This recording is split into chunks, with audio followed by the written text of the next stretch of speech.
Assalamualaikum warahmatullahi wabarakatuh. Halo adik-adik kelas 4.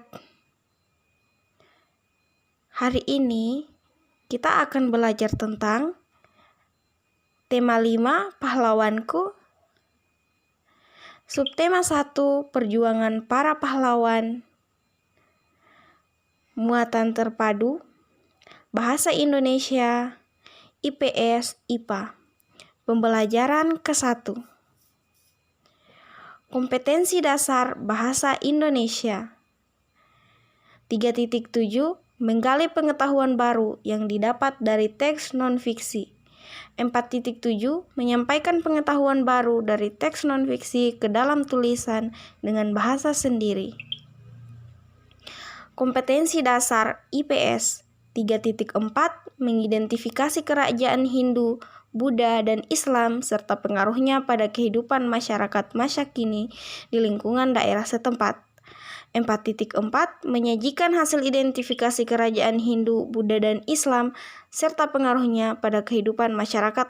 Kompetensi dasar IPA 3.7 Memahami sifat-sifat cahaya dan keterkaitannya dengan indera penglihatan. 4.7 Menyajikan laporan hasil pengamatan atau percobaan yang memanfaatkan sifat-sifat cahaya. Tujuan pembelajaran 1. Setelah membaca teks non-fiksi tentang Raja Purnawarman, siswa mampu menuliskan jawaban dari pertanyaan yang diajukan berdasarkan teks. 2. Setelah menuliskan jawaban dari pertanyaan yang diajukan berdasarkan teks tentang Raja Purnawarman, siswa mampu menceritakan kembali isi teks. 3. Setelah mengidentifikasi tentang kerajaan Hindu, Buddha, dan Islam serta pengaruhnya pada kehidupan masyarakat masa kini di lingkungan daerah setempat, siswa mampu menuliskan peninggalan kerajaan masa Hindu, Buddha, dan Islam pada masa kini dan pengaruhnya. 4.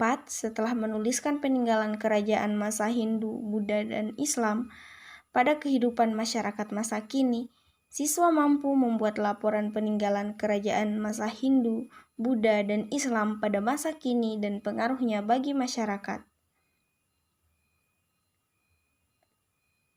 5. Setelah menguraikan sifat-sifat cahaya dan keterkaitannya dengan indera penglihatan melalui percobaan, siswa mampu menuliskan laporan percobaan sifat-sifat cahaya dan keterkaitannya dengan indera penglihatan dalam kehidupan sehari-hari.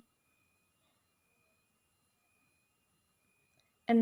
Setelah menyajikan laporan hasil pengamatan atau percobaan yang memanfaatkan sifat-sifat cahaya, siswa mampu menuliskan kesimpulan hasil percobaan yang memanfaatkan sifat-sifat cahaya dengan menggunakan bahasanya sendiri. Tema pembelajaran kita hari ini yaitu pahlawanku. Apa itu pahlawan? Menurut Kamus Besar Bahasa Indonesia, pahlawan adalah orang yang menonjol karena keberaniannya dan pengorbanannya dalam membela kebenaran, atau pejuang yang gagah berani.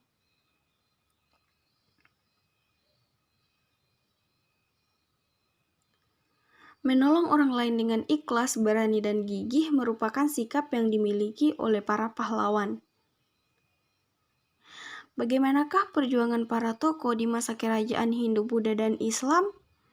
Bagaimana sikap kepahlawanan yang mereka miliki?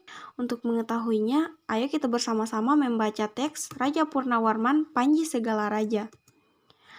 Raja Purnawarman mulai memerintah kerajaan Tarumanegara pada tahun 395 Masehi. Pada masa pemerintahannya, ia selalu berjuang untuk rakyatnya. Ia membangun saluran air dan memberantas perompak. Raja Purnawarman sangat memperhatikan kesejahteraan rakyatnya. Ia memperbaiki aliran sungai Gangga di daerah Cirebon. 2 tahun kemudian, ia juga memperbaiki dan memperindah alur sungai Cupu, sehingga air bisa mengalir ke seluruh kerajaan. Raja Purnawarman juga berani memimpin angkatan laut kerajaan. Setelah kita membaca teks tentang Raja Purnawarman, sekarang ada tugas.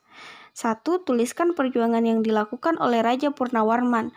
2. Tuliskan sikap kepahlawanan yang dimiliki oleh Raja Purnawarman. 3. Menurutmu bagaimana kehidupan rakyat kerajaan Tarumanegara jika rajanya tidak memiliki sikap kepahlawanan? 4.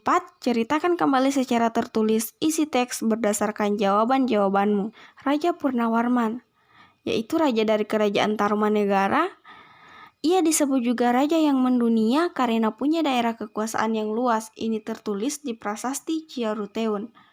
Prasasti Ciaruteun ditemukan di aliran sungai Ciaruteun dan diangkat tahun 1981. Berikut adalah beberapa tokoh dan peninggalan kerajaan pada masa kerajaan Hindu, Buddha, dan Islam.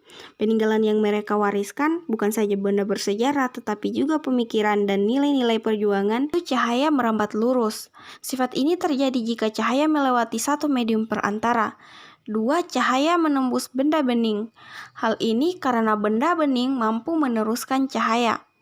3. Cahaya dapat dipantulkan. Pemantulan cahaya dapat dibedakan menjadi 2 jenis, yaitu pemantulan teratur dan baur. 4. Cahaya dapat dibiaskan. Pembiasan cahaya terjadi ketika arah rambat cahaya dibelokkan, contohnya yaitu kolam yang airnya terlihat jernih. Ayo melakukan percobaan. Yang pertama, cahaya merambat lurus.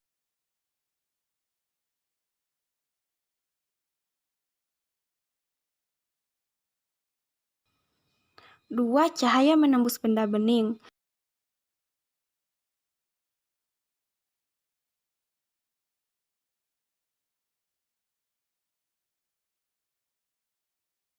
Tiga, cahaya dapat dipantulkan.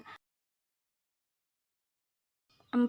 Cahaya dapat dibiaskan. Terima kasih sudah menonton video pembelajaran hari ini. Sampai bertemu kembali di pembelajaran selanjutnya. Terima kasih. Assalamualaikum warahmatullahi wabarakatuh.